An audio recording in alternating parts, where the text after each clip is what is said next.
Welcome to this NICEC webinar. We are today talking about intergenerational career theory and practice. I'm Michael Arbalestier, one of the NICEC fellows. Families are influential on younger people, and this webinar is going to consider this and other intergenerational dynamics in career development. I'm delighted today that we are joined by John Gough and Janet Sheath, who are both going to present to you. In Janet's session, we are using breakout rooms, and if you're watching this as a recording, you won't see the breakout rooms, but you will see the feedback in the plenary session that was subsequently undertaken. So I'll hand over now to John. Great, thank you, Michael. As Michael says, I'm John Gough and I work at the University of Warwick, where I'm a senior teacher fellow and I work at the Centre for Lifelong Learning. I have the privilege of being involved in a research project that was supported by the Gatsby Foundation and JP Morgan, and the research was hosted by the Institute of Employment Research at the University of Warwick, with Sally Ann Barnes as the lead investigator. Though she and I have been doing these kind of roadshow presentations as well as presenting to careers groups and so on. The project was to do with the role of or the impact of parents and carers on providing career guidance to young people, and how parents and carers can be better supported in so doing. One of the aspects that I'll be picking up is, I think it's well recognised that parents and carers can have quite an impact on the career choices of young people. But I guess what the research was trying to investigate was sort of two aspects. The first one is, given educational policy changes, is the role of parents now different in supporting career guidance choices? And also, is there emerging evidence to suggest that parents are doing this in effective ways? So the project was trying to find out whether there's any good practice which we could then share. I think it's also fair to say that the Careers and Enterprise Company may be strengthening the Gatsby benchmarks once the coronavirus lockdown and so on has kind of relinquished a bit, to see whether parents could be more explicitly involved in schools as career strategies as well as colleges strategies. Okay, so that was the genesis of the project. So if I can just move on the slide. That's it. Yeah, so in terms of what I was going to talk about was an overview of the project, which I've just kind of given you, but I'll just talk about the kind of methodology and so on. And then I'll talk through some of the research findings, some of which were quite interesting actually, because when you talk to practitioners at the sharp end, then they can sometimes express their views in relatively diplomatic but also sometimes raw terms, and so I'll perhaps kind of talk through those. Then some brief examples, because we're doing a two-hander, Janet and I. Then I won't be going into too much detail about the interventions due to time. However, it's worth saying that there is a summary report which I can circulate the link for, and the full report will be coming out within the next few weeks or so, once the Gatsby benchmark, the Gatsby Foundation and JP Morgan are happy with the overall shape of it, and then we can have a discussion, and I'll do a conclusion for you. Okay, so that's the plan. In terms of a discussion and something maybe to think about as we're proceeding through, is we started with a kind of a premise that the ways in which parents and carers are involved in the career choices of young people and the career aspirations, and also the education of young people more generally, the nature of it has changed over the last sort of 10, 15, possibly 20 years. And we wanted to check with yourselves the extent to which you feel as if that is what has been the case, either from your own experience or perhaps as a parent or a carer yourself. And perhaps what we can do later on in the discussion is maybe pick up some of those contributions through the chat line.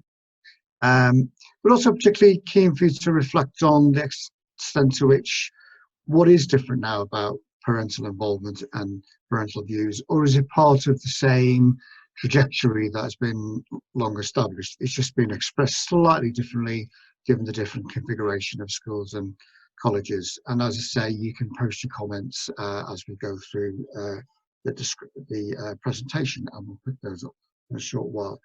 I'm sure these will also feed forward into Janet's presentation too. Okay.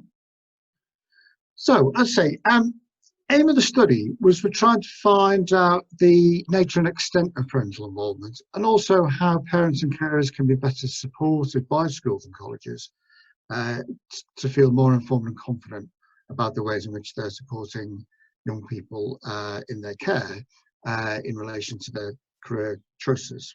And I think there was an assumption from the supporters, or a kind of a hope almost, that there were examples of good practice. And I think as we show as much as it goes on, that there were scattered examples, but there was nothing systematic in the ways in which schools and colleges as a group were developing those. So in terms of the methodology, it was a combination of, well, it was a mixed methods approach. Initially, we did a systematic, well, a literature review that was more or less systematic in our search terms, but it wasn't exhaustive. And we also looked at grey literature in terms of any policy or comments reports that were coming out. That was from the UK and internationally. We also did some empirical data collection, and these are semi-structured interviews with a range of practitioners. These could be careers advisors or careers leaders in schools and colleges, key stakeholders such as funding bodies. So, for example, we talked to Skills Development Scotland, and also experts from professional bodies and so on. And my role particularly was talking to practitioners in schools and colleges, and that was a very interesting experience. In terms of the evidence that we found in terms of parental engagement, there were some sort of headline themes emerging, and I'll start to talk through those now.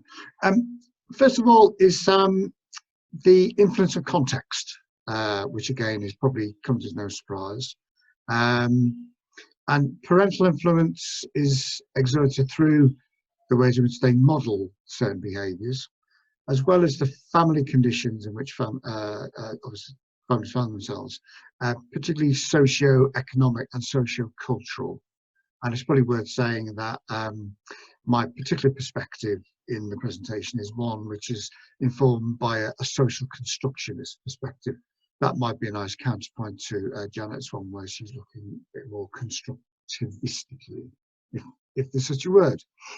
So that's the kind of first one. And there are two types of activities and types of involvement that emerge from the research. First of all, again, the parent activities at home, and the next slide will outline those in more detail.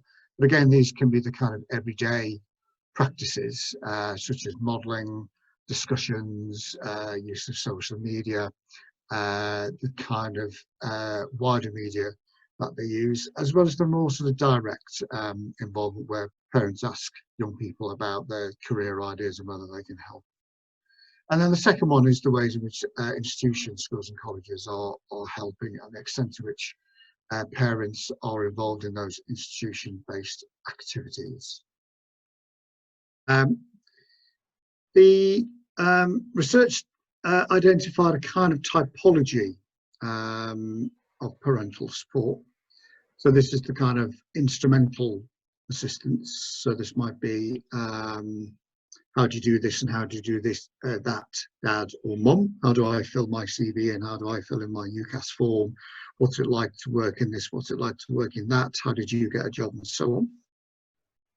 So that's the first one. And I'm sure some of you with teenage children and older might identify with key transition points. You know, what options should I take, and how to fill in my form, or come with me to the university open day. Whereas, as Joe was saying, in my day, then I wouldn't let my mother anywhere near an open day. Then there's the career-related modelling, and this is the research that Michael mentioned at the start. So the ways in which parents' own examples can act as a model for young people to follow. Then there's the verbal encouragement, not just to do with the career development, but educationally. And then the kind of emotional support, which some of the participants identify the ways in which some parents are much more emotionally involved in the career decisions and transitions of their young people, for all sorts of reasons, but particularly financial, and the ways in which they tend to get involved in things like open days and employer talks and the like. There are the sort of 4 points of support and assistance. This is an interesting one. We developed this kind of continuum. Now, it might seem obvious that you've got some parents or carers who are just not engaged at all. And what was interesting about this one, when you talked about to some of the careers leaders or the career practitioners, is that some parents are actively hostile towards schools and colleges. And in ways that they've said are different now. It's not just that they're disengaged, but they're often actively hostile. And I'm quite open to telling teachers or professional staff in schools or colleges to not interfere with this, because, for instance, and this might sound a stereotype, but it is one that was related in the research, that we've got our family income worked out on benefits that we can get, so stop interfering and trying to get my son or daughter onto an apprenticeship, because that's really going to muck up the benefit system for us, for instance. So that came out in in some instances. Then there were those who engaged at key points, so they might be interested in the options, choices for Cs, or for talks about UCAS, or maybe employer events. The engaged at key points was particularly strong in colleges and sixth form colleges, so FE colleges particularly, because it was, practitioners said it was quite difficult to get parents and carers involved in college. The assumption being is that they've already handed the young people on, and they should be a little bit more independent within an FE college. And then the final one was the fully and actively engaged members, which was seen as a bit of a mixed blessing, particularly as some of the practitioners, were telling me that some parents could harangue them about the lack of quality of careers advice that they were being given, whereas some parents were extremely engaged and very keen and constructive. That's the kind of continuum that we identified. The report identifies some key aspects of parental engagement, and this applies to parents as well as young people. And I'll come on to the reason for that in a second when we look at some of the examples of good practice. First one is the ways in which parents and young people seek information and how they find out about opportunity structures post-compulsory education. And a lot of practitioners, stakeholders and so on felt that parents' lack of knowledge but high influence and impact was quite an impeding factor. And one of the interesting examples of good practice that is emerging is the presentations and workshops put on for parents only to try and develop their understanding of post-16 and post-18 opportunities. The other one is developing the career confidence of young people, but also developing the confidence of parents in supporting young people. And those parents who are very actively engaged and constructive, one of the strong areas that they raised as being one that they want to find out much more about was the information, the labour market opportunities. So even if their daughter or son were going on to university, then they wanted to know what the longer term career prospects might be. The other one is the kind of supporting young people in the planning and goal setting, and parents were often keen to know how they could do that better, how to motivate. And then the idea of introducing young people to the need for flexibility and the skills that employers need, and perennially complain that young people often don't have those kind of employability soft skills. The other aspect, and again this may come as no surprise, is the importance of parental support for particular groups, and these tend to be disadvantaged, as well as those from special educational needs backgrounds, and some of the examples which I'll touch on briefly. Okay. The key aspect of this slide, and this came as some surprise, I think, to the supporters of the project, is there's no systematically gathered evidence about parental engagement policies in relation to career guidance. There's a lot of research about parental engagement in schools and colleges more generally, and there's a lot, but very little on the extent and nature of parental engagement. And this is something that I think the Careers and Enterprise Company and the Gatsby Foundation will be keen to drive forward.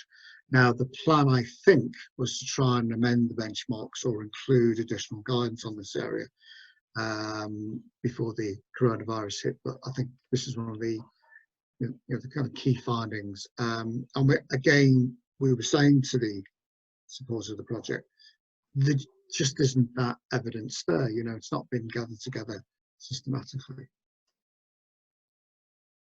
We did find a kind of a range of the ways in which parents were involved. I won't go through these exhaustively, but one that seems to engage parents, particularly, are breakfast and coffee clubs. Because parents often say, look, you're trying to involve me in this or that or the other. I just don't have time. I work full time. I can't come to the careers first because they're often at 2 o'clock in the afternoon or this or that or the other. But I can come either just before I go to work or just afterwards, and which is where the breakfast and coffee club ideas come in, particularly where parents are keen to talk about their own careers, or if they're an employer themselves, and whether they can offer tips and tactics. But also parents are very keen on targeted support that it seems particularly aimed at their daughter or son, rather than these kind of generic catch-all messages that schools and colleges may spool out. Michael, how would you have time? Sorry, I've not been keeping track on. I think we probably could do about another 5 to 10 minutes, but there are a couple of questions coming up if you want to hear some of those at the moment. Okay, yeah, I'll just pause. Yeah, any questions? So we had a question from Tristram. Did you find examples of parents asking students not to pursue particular careers, or was this based on teacher and careers advisor reports of parental behaviour? No, it's I think that's a nice distinction to make. It is very much based on direct reports from the practitioners themselves. Although why the practitioners would over-egg that, I'm not sure. I mean, we were quite clear to say, well, how many instances are you talking about here? And then you're getting into kind of, well, we don't really want to say because we don't want to start straying into identify certain sorts of groups. But because it was quite a consistent theme, particularly in schools where there was a diverse range of needs, then it was something that we remarked on in the report. The extent to which it's more perceived than actual perhaps merits further research. But one idea is that, the idea that parents seem to be quite, from certain socioeconomic backgrounds, seem to be quite hostile to apprenticeships, particularly as they saw it as slave labour, and that, young people just weren't going to get anything out of it. Mm. And that probably touches on a question Fiona's asked, actually, which is about, are there any issues emerging re social class differences? Wendy also says, I find it odd engagement is engagement with the school or college, not engagement with the pupil. It's as though schools think they own this stuff, which always seems rather arrogant. And then Jane asks, do practitioners find parental input helpful? So I'll give you those 2 or 3 questions to think about, John. Yeah, I think teachers, because obviously some careers leaders are also, part of the teaching staff, tend to take a mixed view of parental involvement. And it's this influence of the expert service user type culture where parents feel as if they should be able to tell teachers what to do and what to say and what to teach. They welcomed it where it was constructive and as for schools kind of owning the issue, I think again, the practitioners that we spoke to were extremely committed to developing and supporting young people, and I think they were all too keen to do the best for them. I think they had a clear idea that what helped was the reinforcement at home with appropriate involvement in the school or college environment. But they were also quite keen to get parents to come in and turn up to events where that was possible. I see, Michelle, you have your hand raised. Did you want to ask a question? Yes. Well, actually, I wanted to add something to what John's saying. I was involved in this piece of research as a participant, and one of the points I raised during my interview was my amazement that the briefing didn't extend to involving parents themselves. So as far as I'm aware, unless you as an expert that was involved were a parent, there were no parents that were being asked about this, which I felt was a failing of the research, or certainly something that needs to be done in the future. So in the way that John's portraying it, I don't think that is evident. Yeah, no, that's a fair comment. And I guess those of you who do supportive research know that you're, how should we say, focused by the parameters of the research. But it would be interesting to follow up with parents and seek their views. Yeah. Claire, you've made an interesting point. I don't know if you want to talk about it. Just unmuting myself. Was that about Anne-Marie Uman's work? Yes. I mean, I think Anthony, who's on the seminar as well, will remember this better. But she did a lot of practice work with parents, and that involved the students and the parents together learning, which in my experience is what's going to make the difference. You want the parents and the students to work alongside each other and learn together. And I think that was also true of the work that Sheila Semple did way back in Scotland a long time ago. And is actually the practice in the best schools when you have parents' evenings. It's not just the parent, is it? The student is there, sometimes squirming, but the advice is to both parties together about ways to improve your maths. So surely we should learn from that in the way we undertake career learning. Yes, I mean those came out. Those, for example, well, the first one you mentioned anyway came out as identified as good practice, and the ones which I'll just touch on briefly. The programs tend to feature parents and carers alongside young people in the same sort of workshops. For example, when they're doing presentations about the labour market and so on. Okay, all right. I'll steam on, and then again, if there are any further questions, then do shout. Some of the key themes from the examples, which I'll touch on one or two. First one has been programs that try and develop parents' knowledge and understanding of labour market information, and particularly the nature and scope of opportunities and likely future trends. And again, some parents were extremely keen to find out about those and want to get involved, so that they wanted to understand apprenticeships better, how to understand the kind of mixed messages they're getting about the true economic value of a degree, and so on. And again, examples of good practice tend to have those sessions run with parents and young people.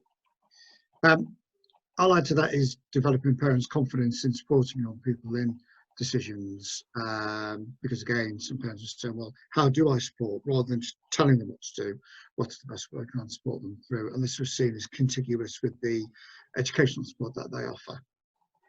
The other one is, and again, this might sound obvious, is that where it seems to work well is the schools and the colleges target their communications very carefully and time them as such, so that they don't bombard parents and students with emails or social media or whatever it might be. They often do it ahead of key decision points or key events, and they might have a data feed through their careers part of their websites and so on.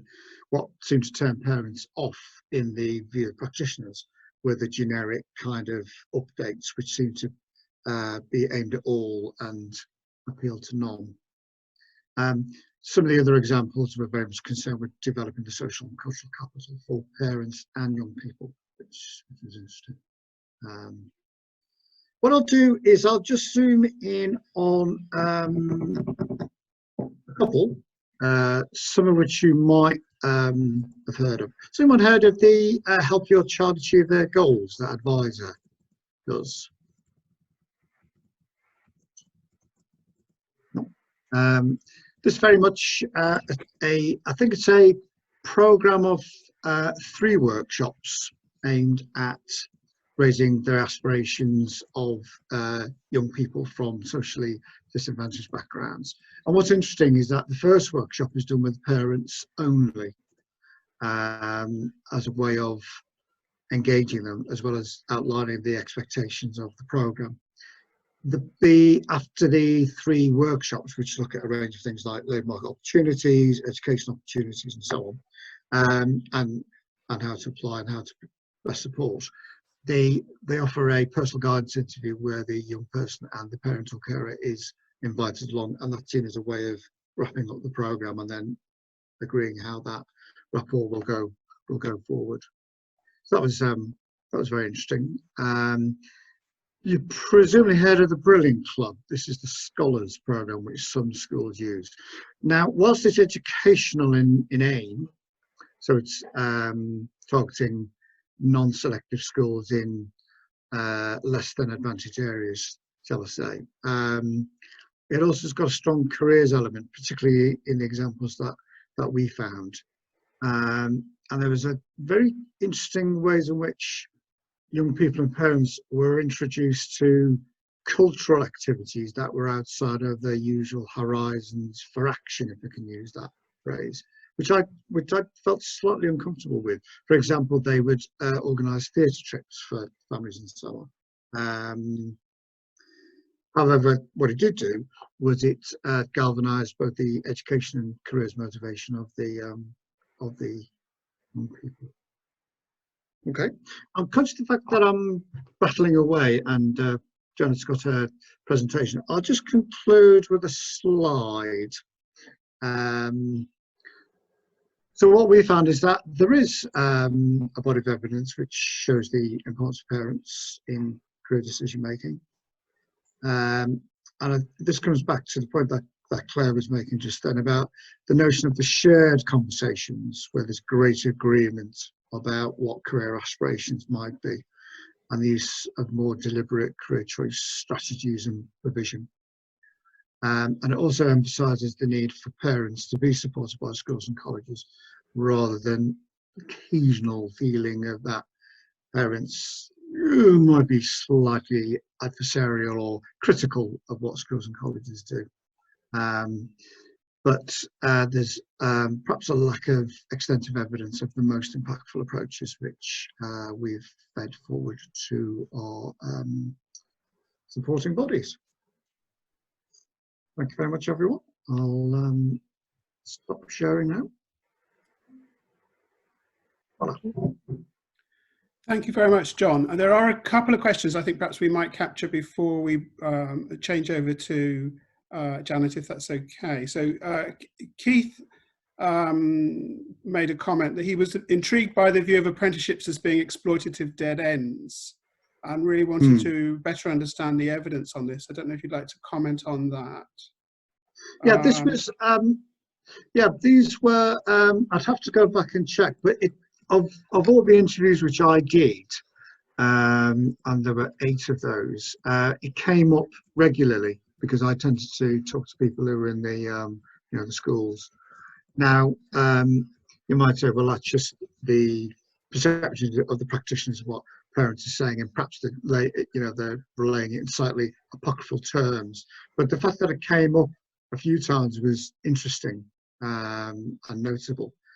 Now, I don't comment either way on those because some apprenticeships are extremely good, but it was just interesting that there was a value being placed on an opportunity which would probably be quite impactful on the choices and perceptions of young people. Okay, and the other question I was going to raise is from Fiona Christie. Any findings regarding different ethnic groups or cultural differences regarding the family? Yes, this was an interesting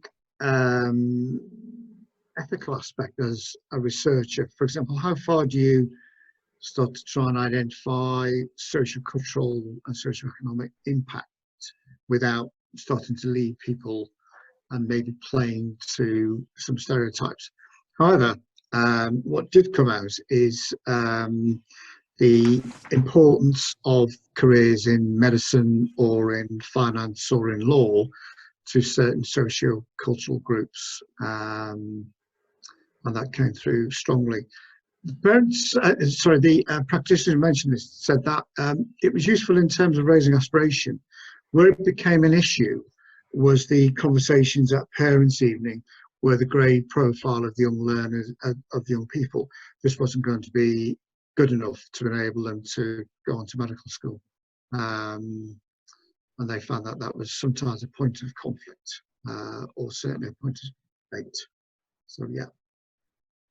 Okay, thank you very much for that, John. I think we'll have a chance at the end to come back and ask more general questions around both of the sessions. But at this point, I'd like to hand over to Janet to talk with us about genograms and career practice. Now, as Janet is preparing to share her screen, just a comment that you might need a pen and paper for this next part of the session. So just if you want to make sure you've got your hands on that. We're not entirely digital yet. We're using pens and papers. So Janet, if you're ready, I'll hand over to you to share your screen.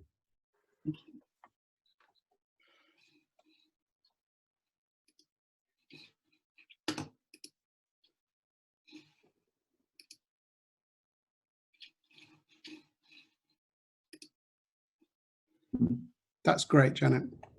Okay, thank you very much indeed, firstly, Michael, for hand-holding us all through this. I appreciate it very much.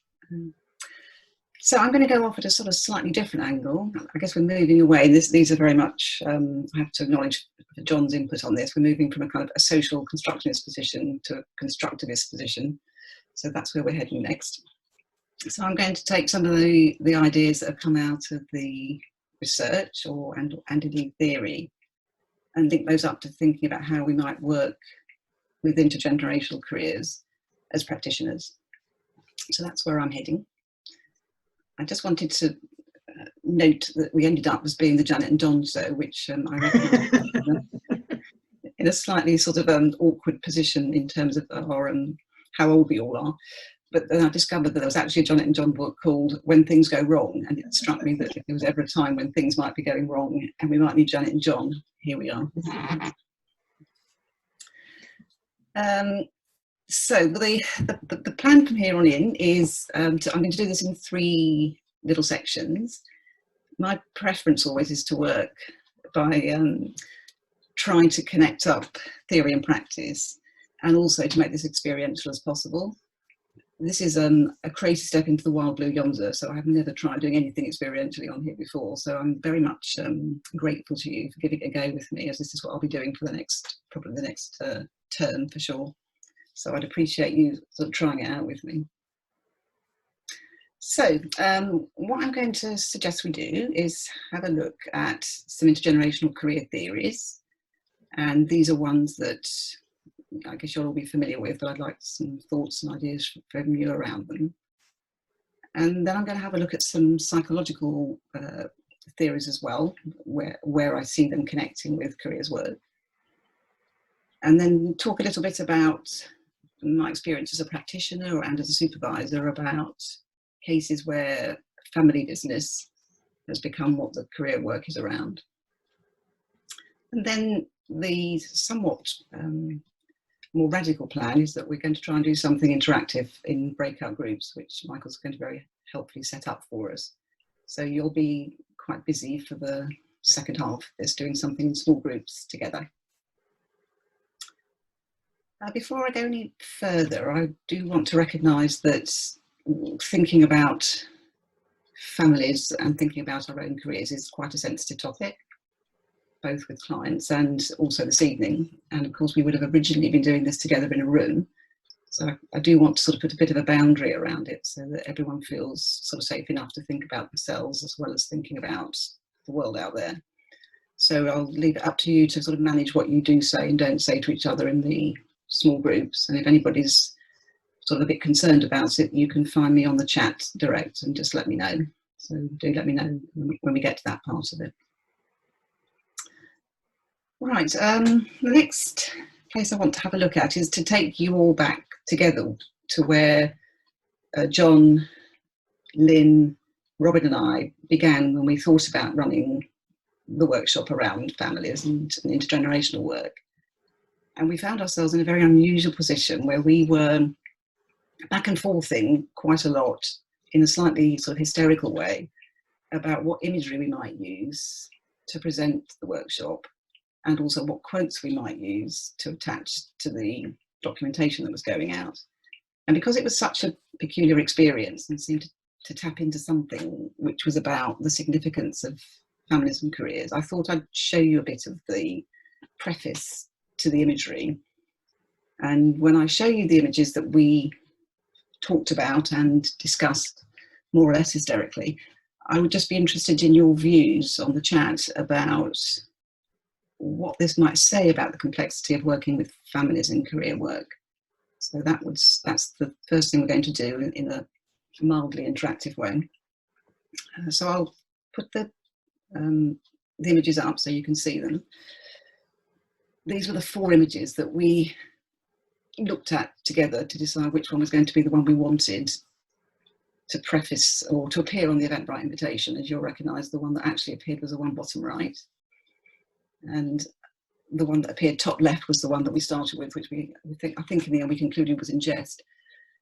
Nevertheless, I think the sort of debate that we got involved in feels as if it may have some relevance for us in terms of thinking about the question at the top of the slide about the role and complexity of working with intergenerational careers.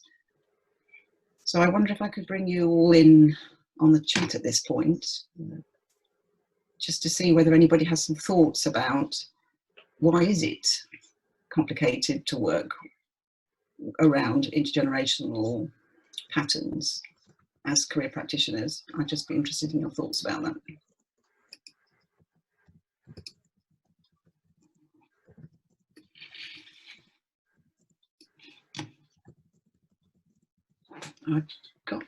I have got access to the chat, I think, so I'll have a little browse in case anyone comes up with something and I'll respond to it.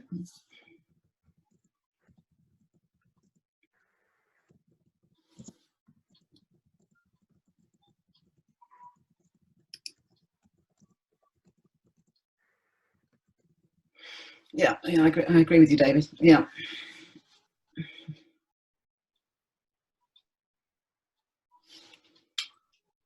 Yeah, that's an interesting thought, Jane. I hadn't realised that. They do call themselves that, don't they? Yeah, that is the family business. Do you want to actually read out the, the chats, because in the recording people might not be able to see them? Oh yeah, thanks Michael, yeah, good tip. So Jane said that it was interesting to see the royal family picture again, because in the light of the family business theme, they refer to themselves as the firm, which I hadn't remembered. And Catherine's saying that the tacit nature of influence may be subconscious. Yeah, absolutely. We're going to talk a bit about that in a moment. And Nikki, you were saying that perhaps we might all be a bit concerned about social stereotypes, which would seem like, I think that's where our conversation took us. Siobhan has asked a question about how common intergenerational careers are in the UK. That's an interesting thought. It links a little bit back, I guess, to some of those questions right at the beginning that Michael asked.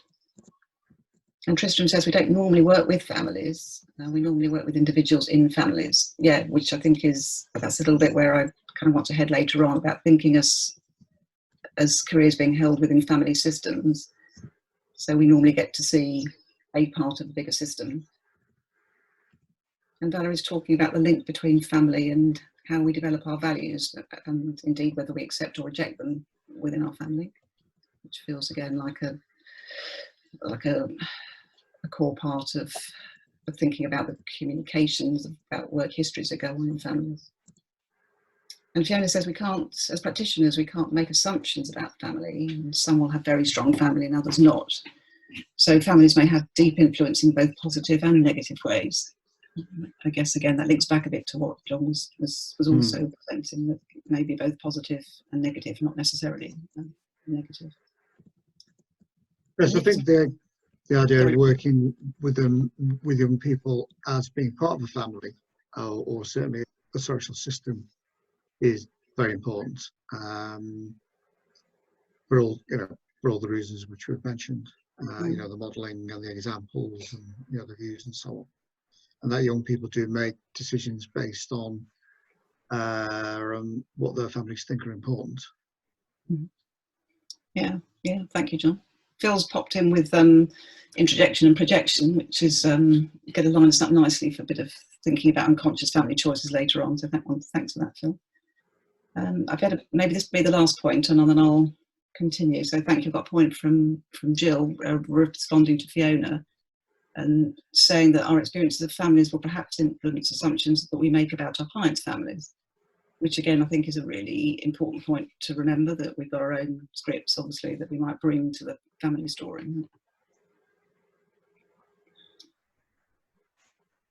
I've missed whatever Wendy's point was that Keith was referring to, but see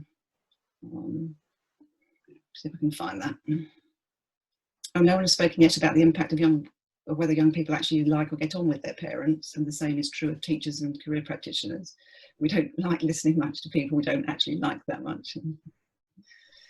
Yes, well, I'll talk a bit more about that, and we'll talk about family business. So yeah, sorry. So I also raised the point as to whether the jobs that the family have done in previous generations continue to exist. Yeah, that feels like a really good point. Yeah, with this, there's may well be intergenerational transmission is one thing, but intergenerational real jobs might be an entirely different thing. Right, let me sort of scamper along. Thank you for that. That worked really nicely. So thank you for your ideas. I'm now going to move on to have a bit of a think about career theories that we already kind of know and love. So I just wanted to reference a couple, and then I'd be grateful for any additional thoughts. So I guess the obvious place to start for all of us might be Bill Law's work about community interaction theories, and how central the role is as part of the role of families is in influencing early career choices as part of wider community influences. And all of the contextual career theories, of course, somewhere in the midst of them, there will be some reference to the role of family as key determinants of choice making. And particularly Patton and McMahon's work on the systems theory framework, which appears on the slide, which is the addition that I think appears there that's really helpful, not just about family, but also about family past, present and future. So again, it gives us this temporal idea about transmission across generations, which I think feels like an important start point in linking career theories up to working generationally. I guess the same is true of all the developmental career theories, that they all on some level talk about the influence of either roles or the influence of time on people's choices, and particularly on early occupational choices. Oh, right, yeah, that was a question, yeah. So the question I asked was, are there any others? So there's a flurry of activity on the chat. So the flurry of activity is social learning theory, Jane's popped in with. Tristan's talking about career guidance in communities, and Phil's reminding us of the relational theories of Bluestein and Schultheis. So thank you very much. If I can borrow those and add them to my next version of this, that would be much appreciated. So we got those as a kind of backdrop, and I want to move on and think about, well, there may also be other theories, psychological theories or theories from counselling that perhaps might inform working with people around family. Oh, thank you, Michelle. Yeah, you said that the child in us remains in the memory of the emotion experienced in the past. So yeah, absolutely. Hence, let's have a quick think about the psychological theories. So the theories that I would pick out that might support us as practitioners around working with systems or individuals within family systems. I guess the obvious one, and this is one that Phil's already alerted us to, and I think someone else also talked about the role of the unconscious, is to also bring to bear that perhaps some component of individual career decision making is likely to be unconscious and therefore likely to be related to early family experiences, as per Sigmund and Anna, who appear in that family group shot at the top. All right, sorry, Fiona. Sorry, we'll wave goodbye. And then to your point, Michelle, about the child within us, I guess that's exactly the point of the transactional analysis model, which appears just below the picture of the Freuds. That if we're thinking again about how do we relate, how do parents and children relate, both in the outside world, as John was talking, but also in the inside world. But within all of our clients, I guess there's going to be that child that Michelle talks about relating to an inner parent as well as an external parent. And that's absolutely where the transactional analysis model would explain that tripartite model. And one of the oh yeah, Jill, that's right. That is the Freud's top right. Yeah. I don't look hysterical, but they probably were long before and long after the shot was taken. Just to skip back to the slide again, the unconditional positive regard, which obviously comes from the Rogerian and the humanistic work, I think is something that really supports us, given that it could be said that it would be difficult for parents, as we were saying a bit earlier on already this evening, to remain unconditionally positive in their regard to their children's careers. It's probably a bit of an ask. It'd be a nice thought, but probably a challenge. So conversely, then it gives the career practitioner, would be my argument, the possibility of taking up the unconditional positive regarding position as a way of, if you like, reworking some of those early relationships around careers. So I would see taking up an alternative position as an alternative parent being a possible function for a careers practitioner. And then the last theory that I would say might be relevant here, psychological theory, is all the work from family systems theory. And I think, Tristan, you were referring earlier to individuals within systems, and individuals are also likely to be somewhere within, are going to be there as a representative of some part of their wider family system. So it's quite possible that a client is going to be the clever girl that works with maths, or the middle child that's good with people, or whatever is ascribed to people within their family systems. So that to me would also seem to be relevant in terms of thinking about our position within a family structure. So I'll just pause there again for a moment. And any thoughts about any of the counselling theories or any additional counselling theories that may be relevant, perhaps in working transgenerationally? If anyone wanted to pop anything on the chat, we can pause for a moment and pick those ideas up.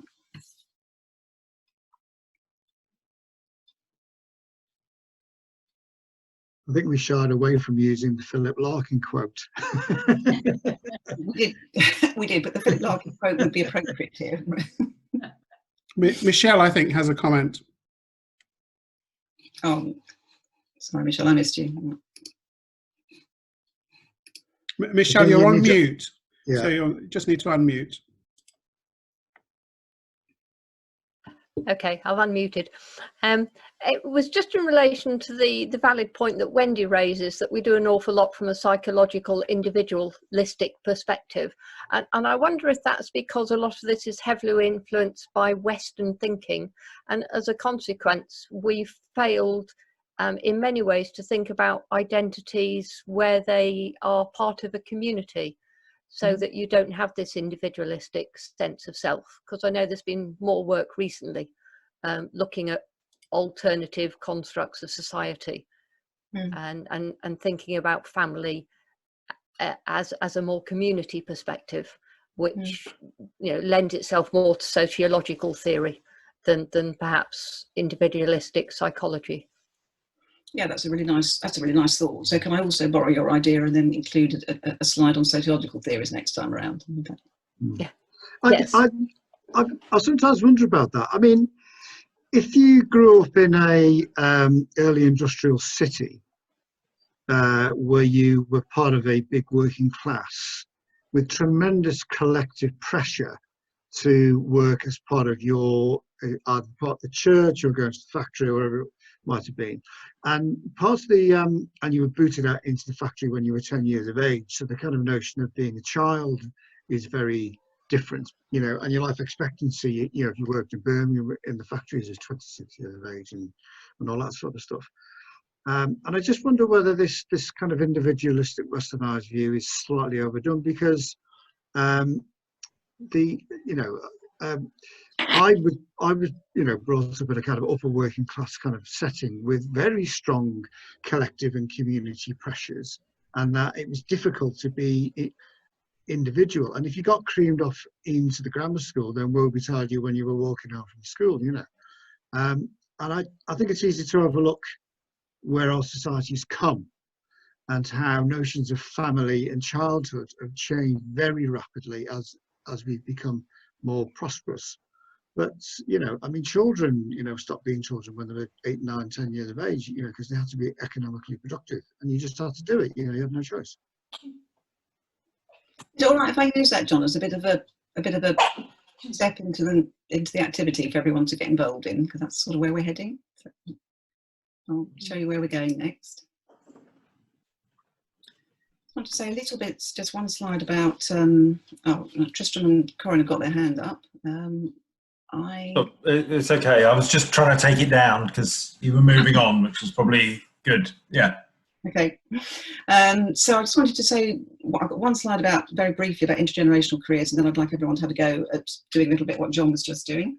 So I just wanted to say something about family business, because that seems to be an area where I'm sort of developing a bit of an interest, where you literally cannot separate out the individual's career from the family business. So a bit to the point that Jane was making about the firm at the beginning. Something also about the ever-present parent, so that I am very used now to working with people in their 50s or 60s who are still checking in with their parents about their current career decision-making, and that I have stopped being surprised about that now, for the ever-present parent as opposed to the parent of the young person. And then just a strange thing that happened about 10 years ago, where I was approached by a researcher for a TV programme who was wanting to take the idea of who do you think you are and look at that as a who do you think you do? In other words, to make a career version of the who do you think you are story. So that I sort of always held that at the back of my mind and thinking, yes, there is a programme to be made, or there's a story to be told. So with that as a sort of a springboard, I'd like now everyone to have a bit of a go, where John was also heading, to thinking about career genograms, which is something that I work with, not with all clients, but with quite a lot of clients. Now, in an ideal world, we'd be doing this in a very controlled environment, and we'd be doing this sort of with a great deal of boundary setting and contracting. This is going to be a little tricky on Zoom, but we'll give it a go. So I'd like you all to sort of find your piece of pen and paper that Michael suggested that you had access to. And I'm going to ask you to draw your own career genogram, and I'll show you an example of one in a moment. And then whilst you're busy doing your career genograms, Michael's going to allocate you into small breakout groups, and you'll have a conversation with about 3 other people. This is to be quite a controlled conversation rather than an in-depth bit of psychoanalysis. So it's a chance for you just to have a look at your own career genogram and then have a thought for yourself about what sort of patterns you can see that emerge for you that may have impacted on your own career choices. There'll be private conversations in those small groups. We won't be recording them, and they will be relatively brief. It'll be about a 5-minute conversation. So to show you what this career genogram looks like, the slide will just explain to you the process. And when you're in your conversations afterwards, you'll be thinking about the way in which your own family work stories have impacted on your own career. So that's your task in a moment. Task 1 is for you to draw your career genogram, and then task 2 is when you're in your small groups is to have a 5-minute conversation in small groups around it. This is what a career genogram would look like. So you're currently now busy with your piece of paper doing a version of this for yourselves. So you're looking at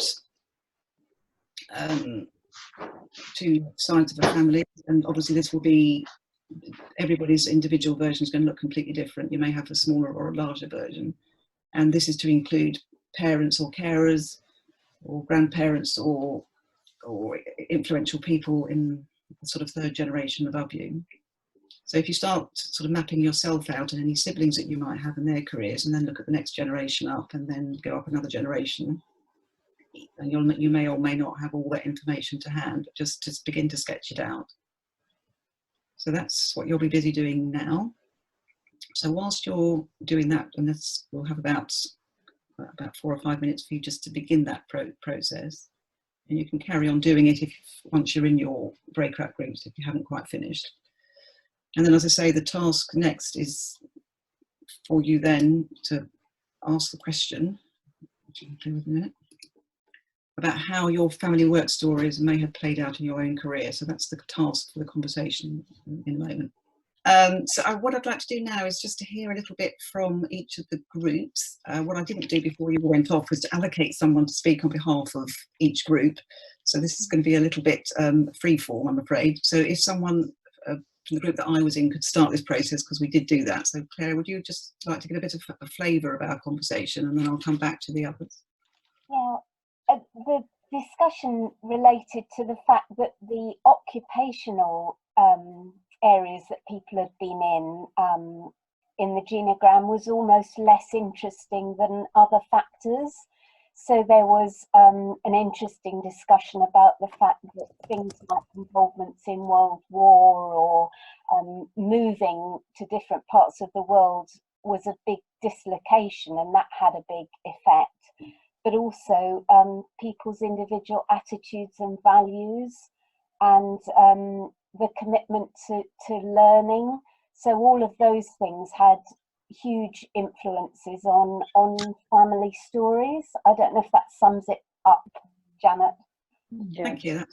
That's really helpful. Perhaps I'll just carry on round it. Maybe if I just ask Phil, could you speak on behalf of your group? This is probably more efficient. I won't know which group you're in, but if you could just speak on behalf of your group, that'd be helpful.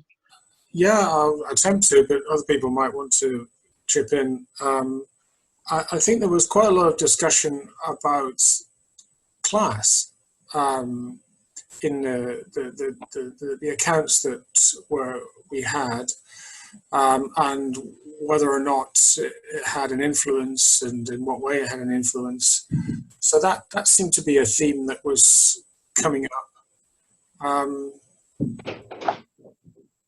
In the back of my mind, I was thinking about roles and how career is a big term, and that the conversation went in the direction of job roles quite a bit, but I was also thinking about other roles, parent and so on, that could be a big part of a career genogram as well. Thank you, Phil. I'm just looking carefully at the time, so maybe just, Michael, were there 4 groups or 5 groups? Or There were actually 5 groups, but perhaps if one more group would like to give some feedback, that we've got time for that. Jill, were you in a group that you could speak on behalf of that wasn't Phil's group? Yes, I think I was, although people are welcome to join in. We talked about about kind of general upward mobility through the generations, and the changing job market. So some roles that grandparents were in that are no longer available, like domestic service, seamstress, you know, or that are very different now. And something that came up was talking about the war and the 2 world wars and the impact that they had. So on you know, active service, and for men and women actually, and also on patterns of expectations of women not working when they had small children within middle class families. I think those were the main points. That anyone want to add anything? I thought Michelle is saying that I got it. Very interesting discussion. Right. Well, thank you very much. I will pause it there, much as I'd like to hear from everybody, but I'll pause it there so that we can keep tidy on time. And yeah, thank you all very much for experimenting with the breakout groups, and also for taking on the whole new technical endeavour. And my thanks to Michael for that. So, Michael, if I hand back, maybe just for us to have a brief review before we close. Well, I think we've had 2 really interesting sessions from Janet and John, so many thanks to them, and thank you all for participating in the discussion through the chat, through the poll, and also you know, live on camera as well. We've got a couple of minutes left now. If you have got any observations or questions you'd like to put to John and Janet as we sort of round off our session on intergenerational careers. If anyone would like, you can either put your hand up, or you can just by clicking the participant screen. Right, so Jane's raised her hand. What are you going to do next with it, with all this interesting stuff that's clearly buzzing around? Is there any proposal to publish or to do any more work with it? Well, I say the reports that Solly and Barnes has pulled together for us will be coming out imminently. We're just waiting for the thumbs up from Gatsby Foundation and JP Morgan. So once that's available, then those of you who are signed up to the IER mailing will get a copy of those, but I'll make sure that a copy also goes to NISEC. What will happen now in terms of further work, you know, it just depends on what happens more generally, I think. And can we come to Keith next? Hi. In the career genogram, I was curious to also understand and explore how, for example, beyond one's parents, one's grandparents, if one went sideways to look at one's parents, siblings, aunts and uncles and cousins and all of that, and to explore again what are the possible impacts as networks of cousins, for example, or looking at aunts and uncles to understand their career journeys and how they have a bearing on the various parts of the career family tree would be, I think, an interesting thing to explore. Janet, did you want to respond? Yeah, quite agree. When I'm muted, sorry. When I've been doing this with clients, quite often they just go onto extremely large pieces of paper, and we end up going back another generation and to a whole lot of other different countries. So yeah, it can turn into a whole extreme narrative. Yeah, and it's fascinating. Yeah, thanks for that suggestion. And Siobhan, you wanted to ask something? Just to ask Janet, really, just if you could say a little bit about when she would choose to use this type of activity. What sort of circumstances is a client bringing that you feel this is a good starting point with them? There's probably 2 instances. The first instance is where it's pretty clear there's a very strong narrative that might be in somebody's way. You know, professional careers are the only careers that are worth pursuing, shall we say, or women in our family do this, that, or the next thing. So to get underneath that, And I guess the second occasion maybe is actually perhaps with older clients, where it may be more of an unconscious influence, and rather than me say it out loud, which wouldn't seem entirely appropriate, I kind of let them work it out for themselves. Thank you. Anyone else like to ask a question or make a comment? I was wondering, Janet, about its value in groups, the career genogram. I can imagine that could generate quite a rich set of discussions in the group about social influences that could be really productive. Yeah, one of the things I learned from doing it in groups was to be a little bit careful, which is what I was trying to do a bit earlier, because of course it also can be rather exposing in a group. So it was something that I learned a bit to my cost, not to use it too wildly, and to use it with a bit of a close boundary. I asked just one question. I normally ask 3 questions, which is, the first question is more about getting underneath all the messages that are in there. So to literally identify the family messages, and then to look at the differences between sibling relationships, between the client or us and our siblings, and then to look at the family story. Thank you. Anyone else? Any last takers? Interesting. Interesting. Really interesting. Okay, well, I think at that point we will finish on time at 6:30. Thank you all so much for coming along and joining in this experimental NISEC webinar. I hope you found it interesting, and look forward to seeing you at another of the events in the future. Thank you. Do a real wave, not a virtual one. Thank you to Michael. A real wave, yeah. Thank you. Thanks everyone. Thanks Michael. Yeah. Thank you, Michael. Round of applause to you. Thanks, everyone. Fantastic.